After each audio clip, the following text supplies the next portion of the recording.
Getting a head count for an event can sometimes be a challenge. But with the new RSVP block available in the Email Plus package, it's simpler than ever to provide your contacts with information about your upcoming event and a way to RSVP for that event with just a single click. Let's take a look at how it works. To begin, drag and drop the RSVP block anywhere in your template. Just click the block to edit it. Provide a name for the event, specify the location and time, and add a brief description.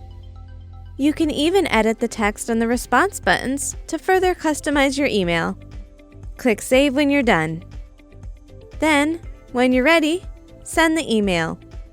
Once people have had a chance to respond, you'll see each RSVP response in your reports. The RSVP block makes it simple and quick to get the event attendance information you need.